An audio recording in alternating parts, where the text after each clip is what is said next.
देवगुरु बृहस्पति जी देवताओं के राजा इंद्र को एक बात बताते। जब भगवान राम के दर्शन करने को भरत जी जा रहे थे चित्रकूट की ओर, तब इंद्र देवता ने बृहस्पति जी को कहा, गुरुदेव अगर आप कहें तो मैं भरत जी को रास्ता भुला दूं, उनको भगवान राम तक पहुंचने ही न दूं। क्योंकि अगर भरत जी का प्रेम देखकर राम जी का दिल पिघल गया और राम जी भरत जी के साथ अयोध्या लौट गए तो हमारा तो सारा काम बिगड़ जाएगा, सारा काम चौपट हो जाएगा। भरत जी राम जी के पास जाएं तो काम चौपट नहीं होगा, चौपाटी पे भटकते रहो तो सब चौपट हो जाएगा। भरत जी राम जी के पास जाए तो चौपट हो जाएगा। बच के रहना रे बाबा, बच के रहना रे।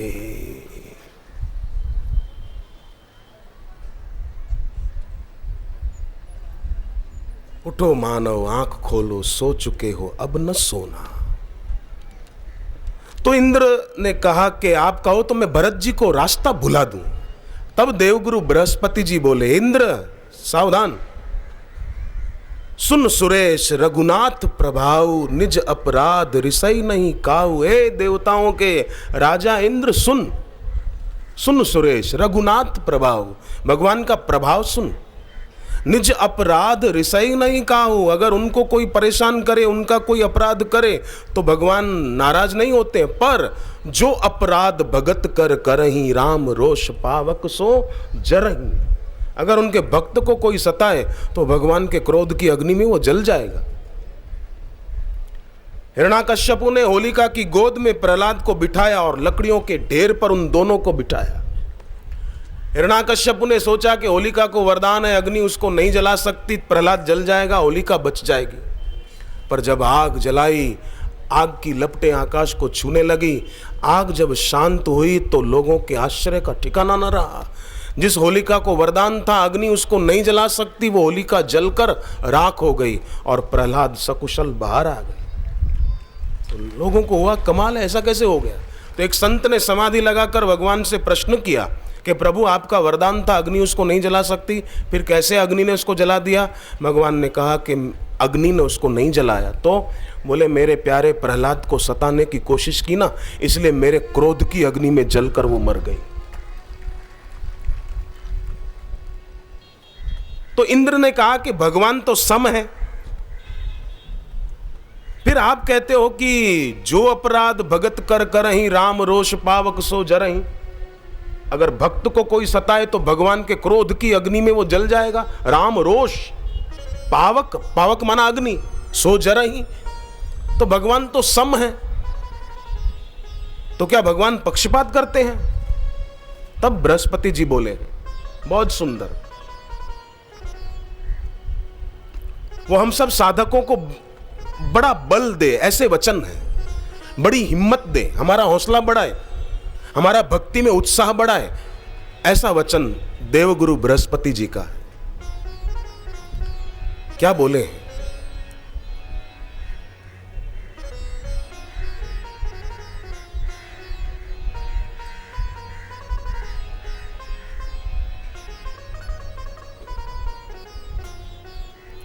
यद्यपि सम नहीं राग न रोषु, गहहि न पाप पुण्य गुण दोषु। तदपि करहि सम विषम बिहारा, भगत अभगत हृदय अनुसारा। यद्यपि सम, भगवान सम है इंद्र, उनका किसी से राग नहीं, किसी से उनकी दुश्मनी नहीं है। गहहि न पाप पुण्य गुण दोषु, वो किसी का पाप ग्रहण नहीं करते, किसी का पुण्य ग्रहण नहीं करते। तदपि, फिर भी, तदपि करहि सम विषम विहारा, फिर भी भगवान सम विषम व्यवहार करते हैं। कैसे? भगत अभगत हृदय अनुसारा, भक्त और अभक्त के हृदय के अनुसार भगवान व्यवहार करते हैं। जैसे अश्वत्थामा ने तो ब्रह्मास्त्र चला दिया, कहां? पांडवों का बीज नष्ट करने के लिए। अभिमन्यु की पत्नी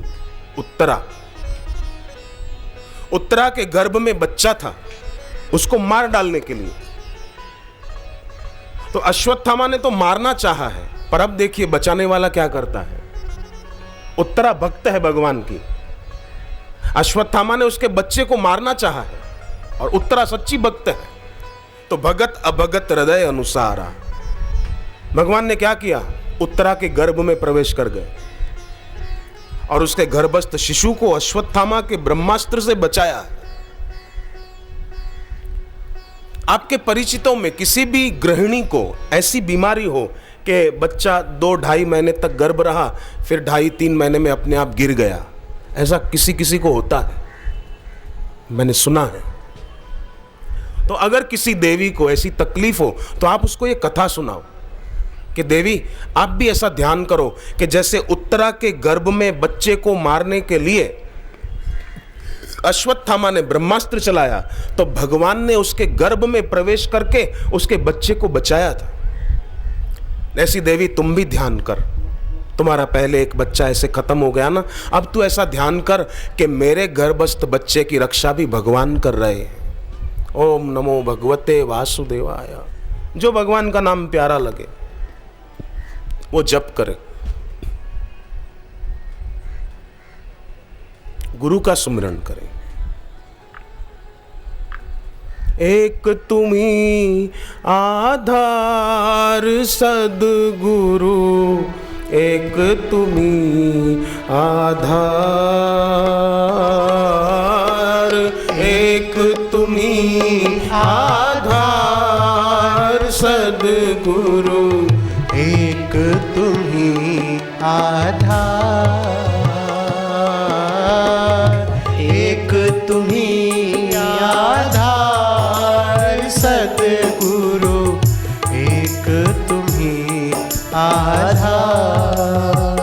जब तक मिलो ना तुम जीवन में, जब तक मिलो ना तुम जीवन में, जब तक मिलो ना तुम जीवन में, जब तक मिलो ना तुम जीवन में, जब तक मिलो ना तुम जीवन में, जब तक मिलो ना तुम जीवन में, शांति कहाँ मिल सकती मन में, शांति कहाँ मिल सकती मन में। इंदौर से 100 किलोमीटर आगे खंडवा है, वहाँ एक अपनी साधिका बहन ने बच्चे को जन्म दिया। बच्चा बहुत कमजोर और अब मरे ऐसी हालत थी। इलाज चलता रहा, 6 महीने का बच्चा हुआ। खंडवा से इंदौर लाई बच्चे को। इंदौर की बड़ी हॉस्पिटल चोइथराम, बड़ी प्रसिद्ध वहाँ की। डॉक्टरों ने कहा इतने हजार खर्चा होगा पर बच्चा बच जाएगा, गारंटी नहीं दे सकते। तब पति पत्नी दोनों बच्चे को लेकर इंदौर में जो अपना आश्रम है वहां गए, और वहां जहां बापूजी ने शक्तिपात किया उस पीपल के पेड़ के नीचे कुछ बिछाकर बच्चे को लिटा दिया और वो प्रार्थना करने लगे।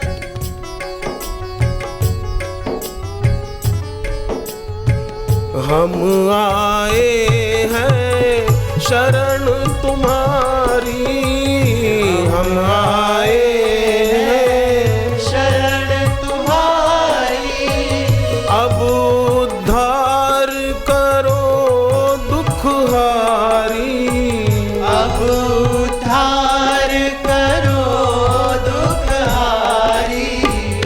सुन लो मेरी पुकार सद्गुरु, सुन लो मेरी पुकार सद्गुरु, एक तुम्ही आधार,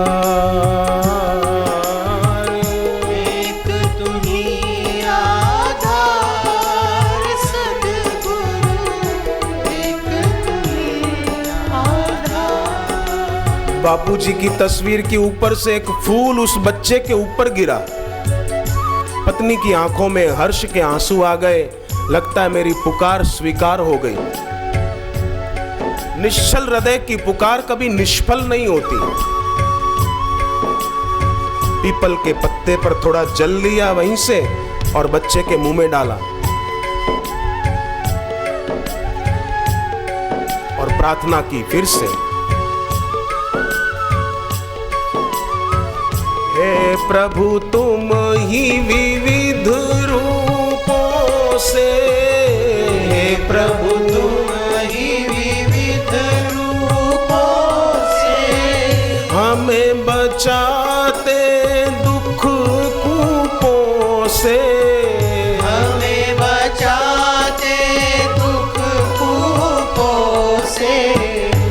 ऐसे परम उदार सद्गुरु, ऐसे परम उदार सद्गुरु, एक तुम्ही आधार, एक तुम्ही आधार सद्गुरु, एक तुम्ही आधार। फिर वो बच्चा एकदम ठीक हो गया और वो अपने बच्चे को लेकर घर को चले गए। पुकार में बड़ी शक्ति है और आप लोगों की तो भावना कैसी है। एक साधे सब सधे, सब साधे सब जाए, रही मन मूल ही सिंची वो, फूल ही फल ही अगाए।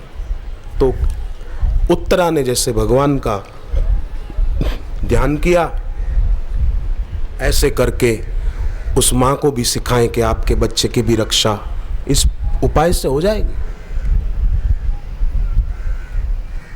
कोई कठिन नहीं है।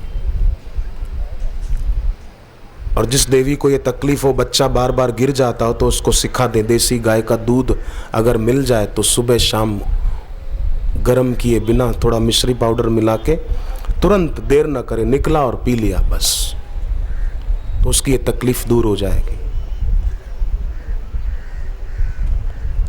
उल्लासनगर में एक बहन को संतान नहीं होती थी, तो कुछ तकलीफ होगी उसको, तो गुरुदेव का मंत्र भी लिया और अब उल्लासनगर आश्रम में जो गौशाला है वहाँ से गाय का ताज़ा दूध गर्म किए बिना धारोष्ण वो पी लेती थी सुबह थोड़ा मिश्री पाउडर मिलाकर, तभी उसको अच्छे दिन रहे हैं। तो बापूजी जो बताते हैं उसमें गुरुदेव के दिल में हम सब के लिए भलाई का संकल्प भरा होता है, इसलिए लाभ होता है।